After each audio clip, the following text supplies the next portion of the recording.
Olá pessoal, muito prazer, eu me chamo Renilson. Essa é a nossa 15ª aula do nosso curso, beleza? E nessa videoaula a gente vai aprender sobre as estruturas de repetição. Olha que maravilha, pessoal. As estruturas de repetição, elas são três, né? É o para, o enquanto e o repita, tá ok? São essas três estruturas de repetição que a gente vai aprender aqui nessa aula, tá ok, pessoal? Então, vamos lá.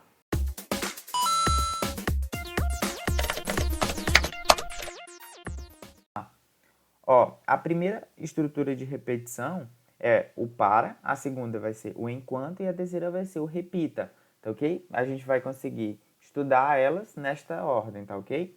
O para, como é que ele funciona? Né? Ali tem ali o início do nosso programa, tá ok?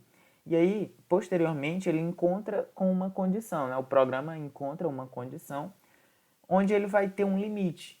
Por exemplo, uma condição aí em que i, que é a variável que a gente pode criar, vai de 1 até 10. E é exatamente assim que funciona.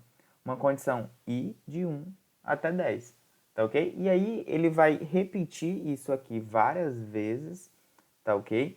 Até que essa condição seja falsa. Então ele vai ser executado isso aqui 10 vezes, tá ok? E aí quando passar de 10, aí a condição vai ser falsa e aí ele vem para o fim, tá ok? E como é que funciona aí o enquanto? O enquanto vai ter aqui o início do nosso programa e aí ele vai novamente encontrar com uma condição. Enquanto essa condição for verdadeira, ele vai estar executando esse bloco 1 aqui, ó, tá ok? E aí, quando essa condição for falsa, ele segue para o fim. Como é que funciona o repita? O repita, ele, novamente, ele tem o início do nosso programa, tá ok? E aí ele encontra-se com o bloco 1. Quando ele encontra com esse bloco 1, ele executa todos os comandos dele e aí vem para a condição. Se essa condição for verdadeira, então ele vai repetir esse bloco novamente, tá ok? E aí ele vem novamente para a condição.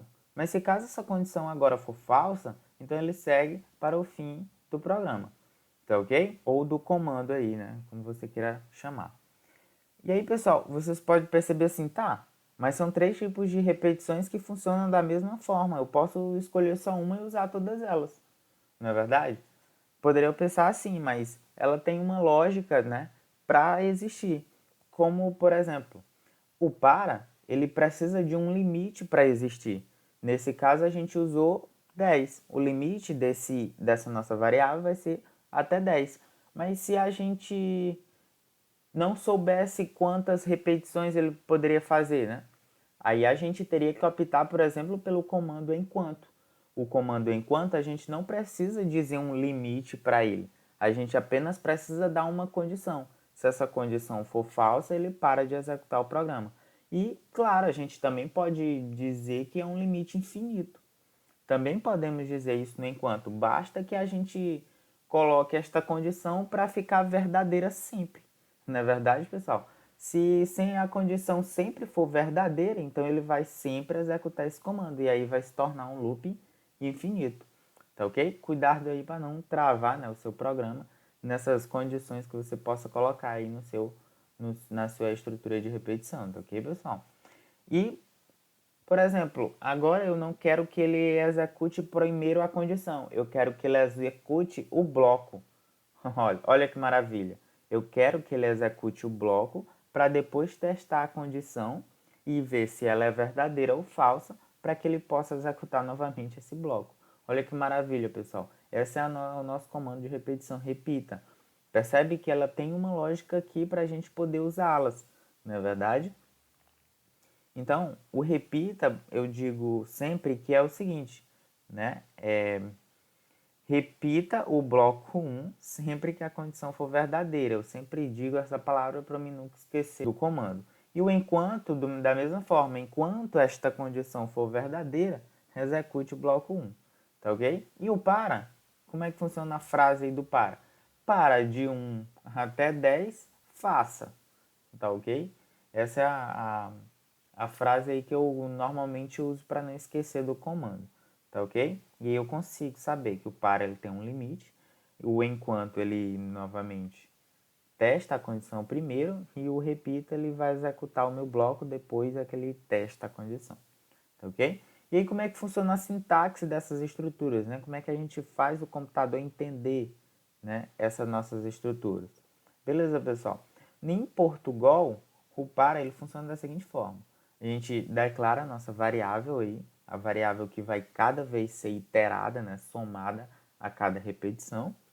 E aí a gente diz para var, a gente define a variável aqui, de início até fim, passo, valor, faça alguma coisa. E aí a gente define aqui a variável, na verdade, que vai ser iterada a cada repetição, de início, ou seja, o valor inicial da nossa variável, na verdade, até o final, até aí o valor final que essa variável vai ser atribuída. E aí o passo é o incremento, tá ok, pessoal? A gente chama esse valor aqui, ó, de passo no comando. E aí a cada repetição ele vai somar dependendo do valor. Se por acaso esse valor for 3 a cada repetição, essa variável var vai receber mais 3, tá ok? Até ela chegar no fim, tá ok? E aí ele segue para o final do comando. E aí não esqueça do faça, tem que ter o faça. E aí ele executa o bloco 1. E aí novamente eu preciso encerrar essa minha estrutura. E eu venho com o meu fim para. Em Java, como é que funciona? Muito simples, muito fácil. A gente vai declarar um inteiro, tá ok? Sempre, essas variáveis para o para sempre tem que ser um inteiro, tá ok, pessoal? E aí, a gente declara aí a nossa variável e vem, ó, for, abre parênteses, define o início da variável, o valor inicial da variável, a condição e novamente o passo. Olha a semelhança aí, né? Bem prático aqui, bem intuitivo no Java, tá ok, pessoal? E aí essa condição vai ser o quê? I menor do que 10, I menor ou igual a 10, I menor ou igual a 20. Vai depender da sua condição. E dentro das chaves ela executa o bloco 1. Como é que funciona o enquanto no Portugal? No Portugal, a gente primeiramente vai ter que declarar a nossa variável e nesse caso a gente pode declarar aí uma variável sendo real, inteiro, caractere ou até lógico. Mas no comando enquanto, ele permite que a gente possa declarar a nossa variável de qualquer tipo, tá ok? E aí, a gente vem, né? Enquanto, abre parênteses, coloca-se a condição dentro dos parênteses, fecha e novamente o faça, tá ok? E aí ele vai executar o bloco 1, tá ok?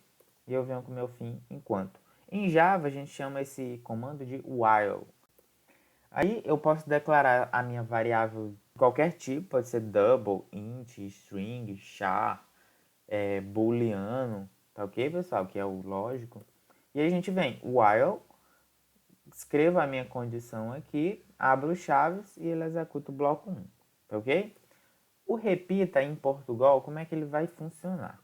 Você novamente, né, declara aí sua variável, vem com repita, executa-se o bloco 1, né? Ou seja, repita o bloco 1 até que a condição seja falsa, tá ok? E aí quando essa condição aqui que a gente coloca a nossa condição, for falsa, ele vai por fim repita e segue em diante, tá ok? Em Java a gente chama esse comando de do while, que basicamente eu estou dizendo algo o quê? Eu estou dizendo faça isso aqui enquanto condição, tá ok? Exatamente, ó.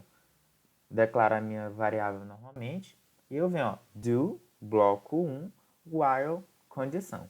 Exatamente assim. Então, pessoal, é isso. A gente fica aqui com os nossos comandos de repetição. Por favor, não esqueça deles, porque a gente vai precisar deles quando a gente estiver fazendo nossos exercícios, tá ok? Na próxima aula a gente vai fazer isso. Tá bom, pessoal? Tchau, tchau.